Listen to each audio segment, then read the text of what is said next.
વરસાદ વરસતો હોય અને શિયાળામાં ઠંડી ખૂબ પડતી હોય ત્યારે ચા પીવાની કંઈક મજા જ અલગ હોય છે અને એમાં પણ ખાસ કરીને ચાની અંદર પડતો જે મસાલો છે એ જો પરફેક્ટ હોય તો કંઈક મજા જ અલગ હોય।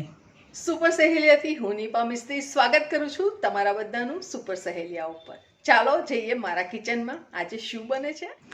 તો અહીંયા મેં લીધી છે સામગ્રીમાં 1 કપ કાળા મરી। જો વજનમાં જોવા જઈએ તો 150 ગ્રામ કાળા મરી છે અને એક છલકાતો કપ છે, એટલે આખો 1 કપ હોય એના કરતાં થોડાક ઉપર દાણા છે।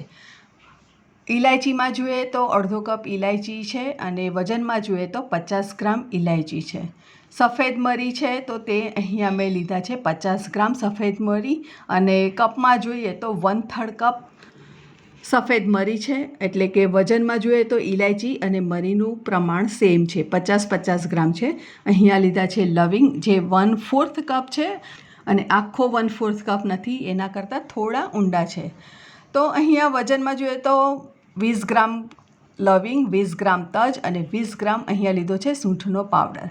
તો ફરીથી એકવાર મેઝર જોઈ લઈએ તો 50 ગ્રામ્સ ઇલાયચી સફેદ મરી, 150 ગ્રામ કાળા મરી, 20 ગ્રામ લવિંગ, 20 ગ્રામ તજ, 20 ગ્રામ સૂંઠનો પાવડર છે અને સાથે 1 નંગ જાયફળ લીધું છે। તો હવે આપણે જાયફળને વાટીને તૈયાર કરી લઈશું। આખું જાયફળ મિક્સીમાં વટાય નહીં એટલા માટે આપણે એને અધકચરું આ રીતે પહેલાં વાટીને લઈ લેવાનું છે। જાયફળની સાથે જો તમને ગમે તો ગંઠોળા પણ એની અંદર ઉમેરી શકો છો। તો ગંઠોળાનું પ્રમાણ જો તમારે રાખવું હોય તો 20 ગ્રામ ગંઠોળા તમે અંદર ઉમેરી શકો છો। તો જાયફળનો આ રીતે અધકચરો ભૂકો બનાવી દેવાનો છે અને હવે આપણે તજને પણ એ જ રીતે થોડા નાના ટુકડામાં વાટીને તૈયાર કરી લેવાના છે। મોટા ટુકડા હશે તો મિક્સીમાં વટાતા વાર લાગશે અને તકલીફ પડશે, એટલા માટે આપણે થોડા આ રીતે ઠઠુમી લેવાના જેથી કરીને એના ટુકડા નાના થઈ જશે। હવે લઈ લઈશું એક મિક્સીનો જાર, એની અંદર ઉમેરી લઈશું સૌથી પહેલાં આપણે એની અંદર તજ ઉમેરી લઈશું। 20 ગ્રામ તજ લીધા છે। ત્યારબાદ એની અંદર ઉમેરી લઈશું 20 ગ્રામ લવિંગ, મેઝરનું ખૂબ ધ્યાન રાખજો।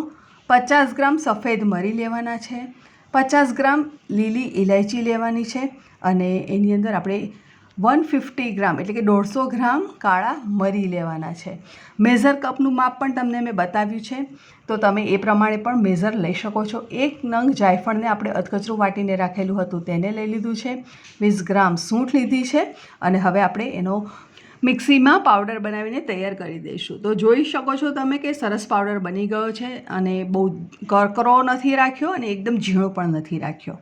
તો આ પાવડરને આપણે એરટાઇટ કન્ટેનરની અંદર ભરી અને એને મૂકી શકીશું।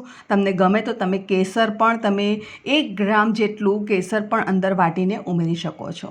રેસીપી ગમી હોય તો વિડીયોને લાઇક કરો, ચેનલને સબસ્ક્રાઇબ કરી બાજુમાં આવેલા બેલ આઇકનને પ્રેસ કરો, સાથે ઓલ નોટિફિકેશન બટન પ્રેસ કરો। ફરી મળીશું, ત્યાં સુધી આવજો।